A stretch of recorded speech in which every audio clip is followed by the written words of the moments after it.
Am I too late? Yes, but you don't practice the bike list.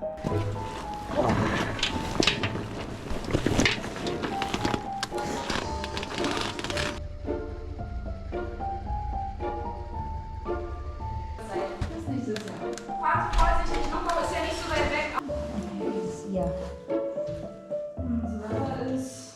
Yeah. That's not so good.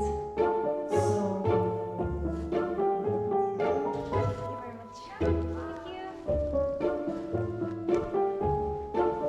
As I was only carrying a tent and staying for a single night, the woman said I could squish in on a patch of grass outside the toilet block. Now, it wasn't the most glamorous of places to sleep, but honestly, I was just grateful to get in.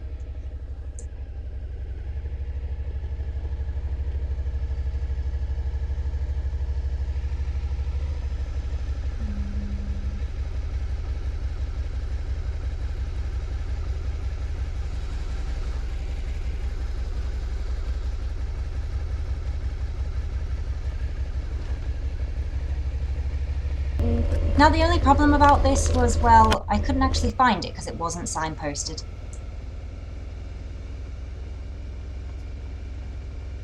Okay. The bathhouse. The blue is the house. This. The red, left side. Okay. Genau am.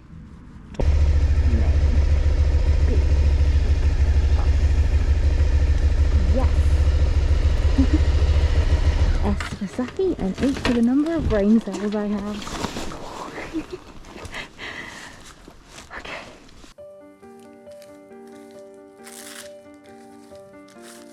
After a long day of riding around and an additional hour trying to organise somewhere to sleep, I could finally start setting up base for the night. If you haven't seen any of my previous videos, I've been on the road for a few days by this point, and this was a brand new tent I'd purchased before the trip, but failed to put in any time to learn how to build it.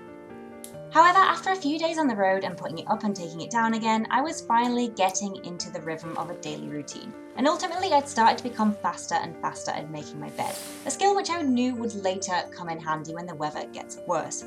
Now, I chose to stop at a campsite tonight because, well, I'd started to run out of power, and clean clothes, and my hair, well, it was as slick as a sewer rat. So tonight was going to be a long night, catching up on my chores in order to prepare for the next few days in Poland.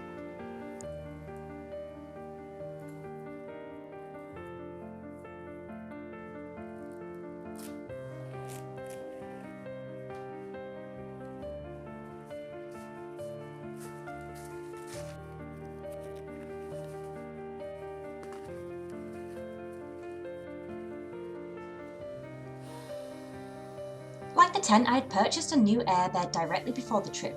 During the first few days, I'd opened the valve to realise that it required a pump. However, as I unpacked my luggage, I realised that the valve had a switch to convert it into a one-way valve for blowing it up. I felt like an absolute idiot for suffering after sleeping on the floor for the first few days. However, I was also just partly grateful that I didn't have to sleep on the floor anymore. After I'd set up my bed, I then decided it was time to go and check out the bathrooms.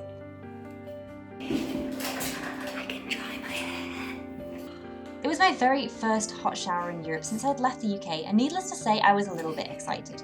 Up until this point, I'd been using large biodegradable wet wipes, which were designed for festivals, and although they were better than not washing at all, nothing beats a hot shower. After changing into my last pair of clean clothes, I went to investigate the washing machines, where I met my first issue. I didn't have any washing tablets. I decided to just cut a chunk off my travel bar soap and throw it in the machine. It was then that I remembered that I didn't have any change on me. Now, luckily someone had added too much credit to one of the machines, so I managed to put on a wash for free. However, the next issue was that I didn't have any money to dry my clothes after.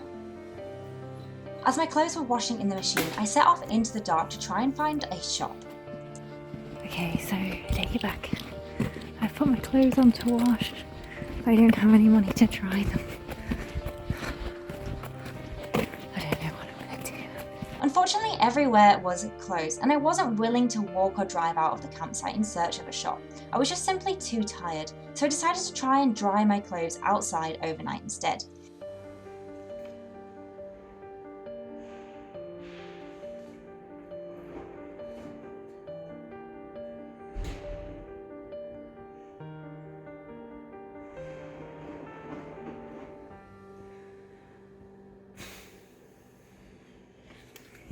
As I hung them up to dry, I started to work on making something to eat. However, I was exceptionally tired this evening, so I managed to put the fire out by overfilling my cooker with water, and in the end I had to wait half an hour for it to dry out and restart again.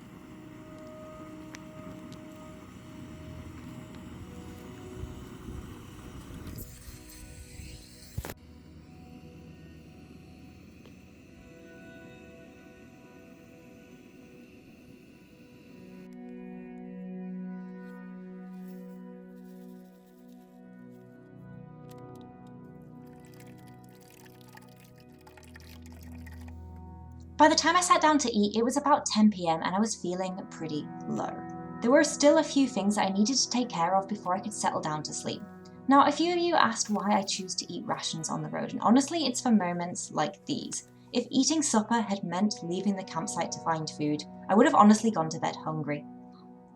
Before you set off for any adventure, it's really easy to get carried away with the excitement of the trip, but you need to be prepared to deal with the absolute worst version of yourself.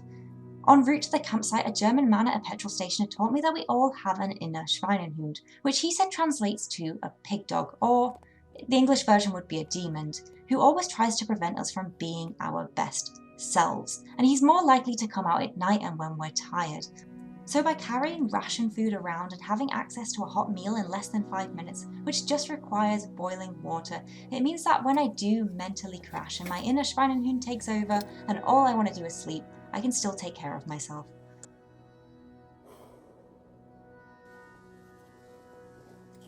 After supper, I decided to carry on getting ready for bed and also charge up all my gadgets. Nothing like a nice little fire risk.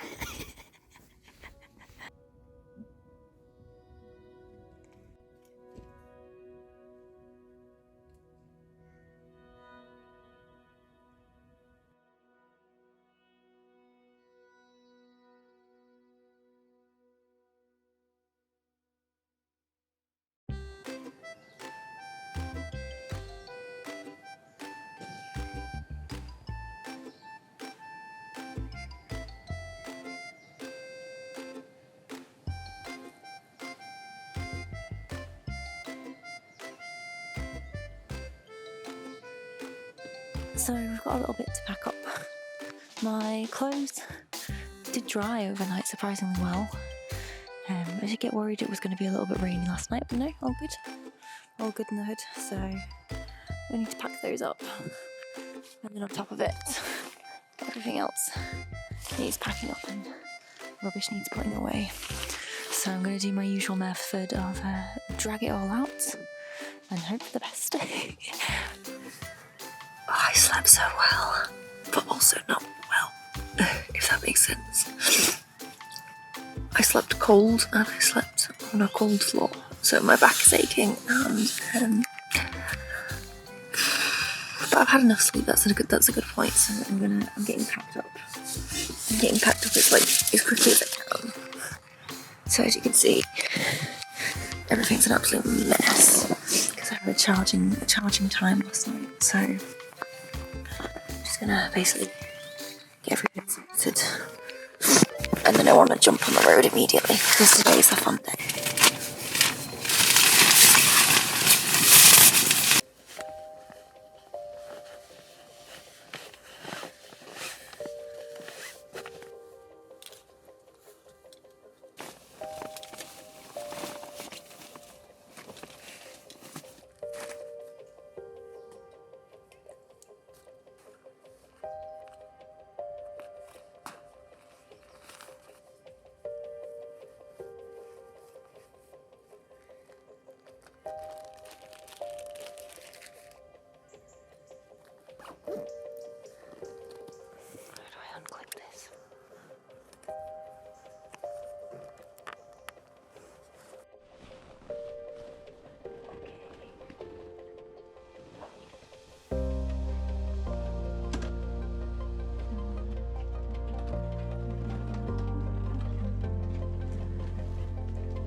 Danke.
I started to make my way from Berlin in the direction of Dresden, and the plan was to head east across the border into Poland, making my way along the mountain range.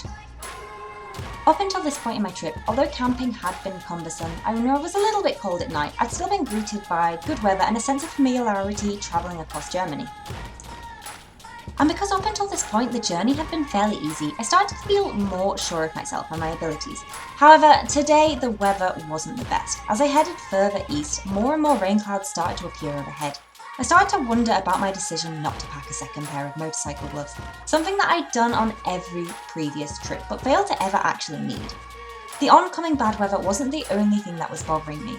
As I headed along the road towards the border, I started to notice that the further I started to get towards Poland, the clearer the roads were becoming on my side. In fact, the sheer volume of traffic leaving the country was immense. I drove past hours and hours of standstill traffic. It was a mixture of heavy goods vehicles, freights, and also cars. There were so few people heading into Poland, with the odd exception of military vehicles. I couldn't help but wonder if it was a bad omen for the events that were yet to come. I started to worry about whether heading east was such a good idea given the time of the year. In the back of my mind, as each wheel continued to turn over and over, and as every minute passed, I realised I was the furthest I'd ever been away from home, and the distance was only growing.